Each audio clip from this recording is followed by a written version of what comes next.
Solène apportait à manger à un sans-abri tous les jours. Elle ne savait pas qu'il était un millionnaire déguisé. Un soir, il lui a demandé de l'épouser. « Solène, tu ne vas pas encore rester si tard, si ?» La voix de Maëlle résonnait dans le couloir sombre de la vieille bibliothèque municipale. Elle fronçait les sourcils, inquiète, en regardant par les grandes fenêtres. Dehors, la neige tourbillonnait. Les rues de Paris étaient noires, éclairées seulement par la faible lumière orange des réverbères qui tremblaient dans le vent. Le froid sifflait, tapant contre les vitres comme pour entrer. Solène Dubois, 30 ans, portait un gilet bleu marine et une écharpe. Elle sourit doucement à sa collègue. « Juste quelques minutes, j'ai des restes de la cuisine du personnel. » Elle montra un petit sac en papier avec 2 sandwichs, un pain au chocolat et un thermos de thé. « Tu sais, comme d'habitude. » Maëlle leva les yeux au ciel. « Toi et ton habitude de jouer les bonnes fées. Solène, il gèle dehors, pire qu'hier. Ce quartier la nuit, c'est pas sûr. Tu es trop gentille. » Sa voix était ferme, mais ses yeux montraient qu'elle s'inquiétait vraiment. « Ça ira, » répondit Solène en mettant son manteau. « 15 minutes maximum, puis je rentre. » Maëlle soupira. « Tu as dit pareil hier. Appelle-moi quand tu seras chez toi, d'accord? Pour que je sache que tu n'es pas devenu un glaçon. » Solène rit doucement, hocha la tête et ferma la dernière porte de la bibliothèque. Le grincement du bois la fit frissonner. Dehors, un vent glacial la frappa. Elle marcha, ses bottes crissant dans la neige fraîche. Le froid piquait à travers son manteau. Chaque souffle faisait un petit nuage devant son visage. Ses doigts, serrant le sac, devenaient douloureux. Le parc était à 2 rues, près de la Seine. Elle rêvait d'être chez elle, sous une couverture, mais une petite voix dans son cœur murmurait « Quelqu'un attend ». Le parc, si vivant le jour avec des enfants et des promeneurs, était maintenant silencieux, couvert de neige. Les arbres et les bancs étaient du blanc. Les réverbères projetèrent des ombres longues et tremblantes. Ces dernières semaines, elle avait donné des sandwichs et du thé à quelques sans-abri. Mais ce soir, le silence pesait plus lourd. Ses bottes glissèrent sur une plaque de glace. Elle se rattrapa et vit une silhouette au loin, presque cachée sous des branches. Un homme était assis sur un banc, immobile. La neige recouvrait ses épaules et ses cheveux. Il ressemblait à une statue. Le cœur de Solène se serra. Depuis combien de temps était-il là dans ce froid? Elle s'approcha doucement. « Excusez-moi, » dit-elle, sa voix presque avalée par le vent. « Voulez-vous de la nourriture ?» L'homme bougea lentement. Il leva la tête. Sous la lumière jaune du réverbère, Solène vit son visage. Ses joues étaient creuses, sa barbe pleine de givre, ses lèvres bleues de froid. Mais ses yeux, sombres et profonds, la figèrent. Il portait une douleur qu'elle ne pouvait nommer. « De la nourriture ?» demanda-t-il, la voix rauque, comme s'il n'avait pas parlé depuis des jours. « Oui, » dit-elle en s'approchant. « Des sandwichs et du thé chaud. » Il regarda ses mains tremblantes, puis prit le sac. Il le serra fort, comme s'il allait disparaître. Il murmura « Je ne me souviens plus qui je suis. » Solène s'arrêta net. « Quoi ?» demanda-t-elle tout bas. « Je ne sais pas mon nom, d'où je viens, rien, » dit-il, ses yeux cherchant les siens. « Ça fait des semaines, peut-être des mois. Un jour, je me suis réveillé dans une ruelle. J'avais rien. J'étais personne. » Un frisson la traversa, pas à cause du froid. Elle avait aidé beaucoup de gens avant, mais jamais quelqu'un qui avait oublié qui il était.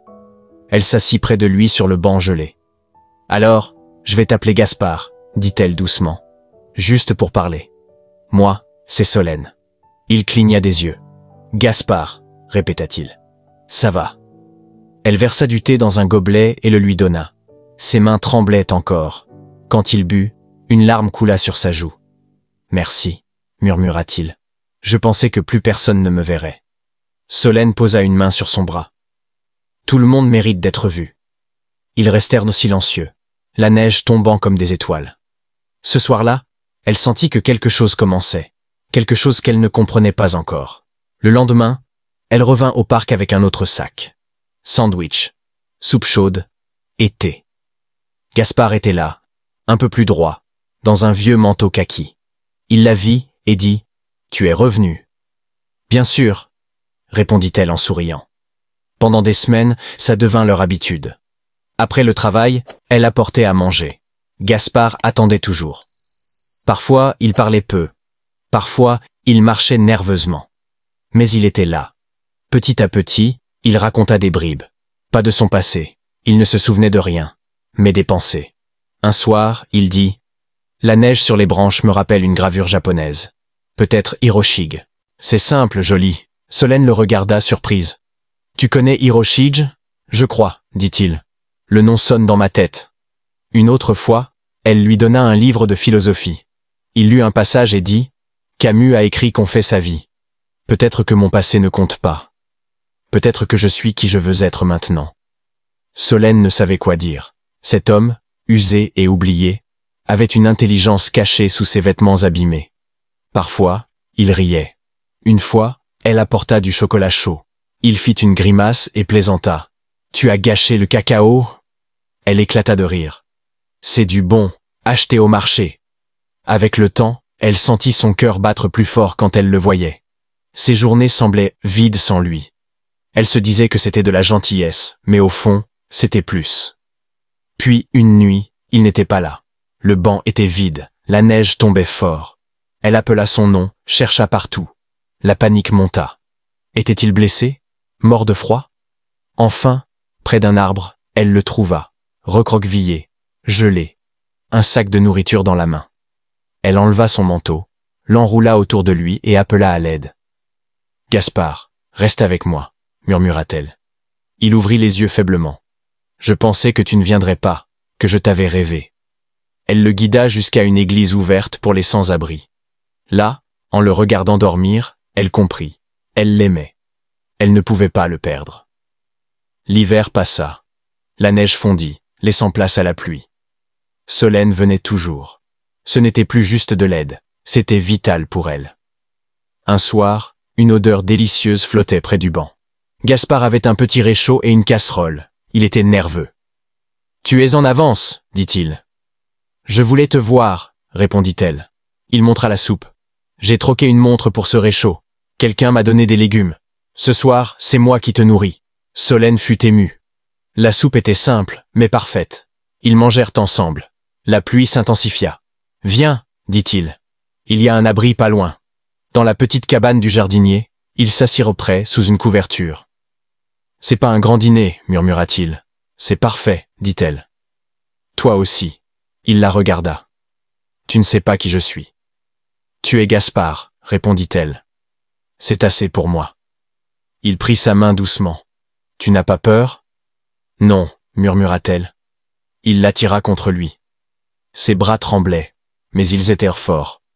La pluie tapait sur le toit, mais dans la cabane, tout était calme. Solène sut alors qu'elle était amoureuse de cet homme qui n'avait rien, mais qui lui donnait tout. Une nuit, chez elle, elle regardait la télé. Les infos parlèrent d'un millionnaire disparu, Étienne Lemoine.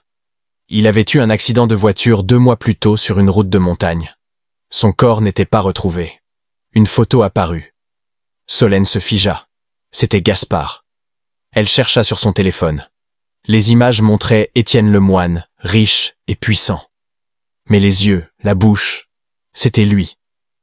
Le lendemain, elle apporta une photo au parc. « Regarde ça, dit-elle. » Gaspard prit le papier, tremblant. « C'est moi ?» demanda-t-il. « Je vois ce costume dans mes rêves. Une voiture, des cris, des phares.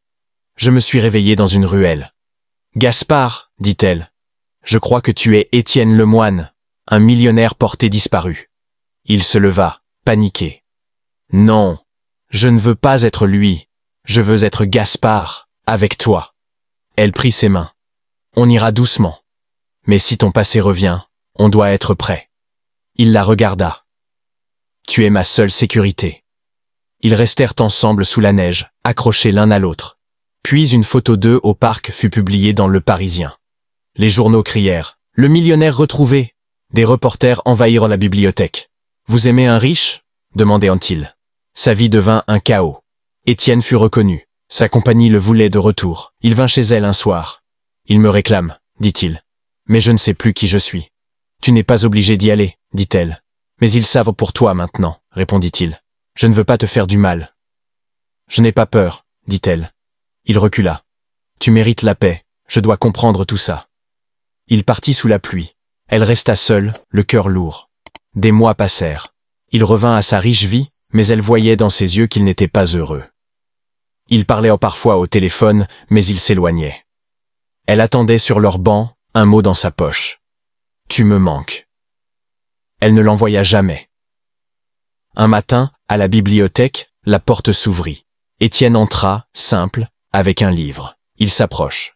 Je peux te parler? Elle hocha la tête. Il ouvrit le livre. Dedans, une boîte. Il s'agenouilla. Quand je t'ai rencontré, j'avais rien, dit-il. Tu m'as donné un nom, Gaspard. Tu m'as tout donné. Je me souviens de mon passé maintenant. Mais c'est toi qui compte. Je veux être Gaspard, avec toi. Veux-tu m'épouser? Les larmes coulèrent. Oui, murmura-t-elle. Il mit une bague à son doigt. Je ne partirai plus, dit-il. Elle toucha son visage. Tu es revenu. Ils se marièrent dans la bibliothèque, entourés d'amis et de livres. Ce fut simple et doux. Ensuite, ils créèrent le projet Gaspard pour aider les sans-abri. Ce n'était pas juste de la nourriture, mais une chance de recommencer. Des années plus tard, avec leur fille Lison, ils revinrent au parc. Le banc était là. Étienne prit la main de Solène. Tout a commencé ici, dit-il. Avec un sandwich et un nom, répondit-elle. Leur fille demanda. C'était le destin? Non, dit Solène. C'était de la gentillesse. Une petite chose qui a tout changé. Ils sourirent, laissant le banc derrière, mais jamais leur histoire.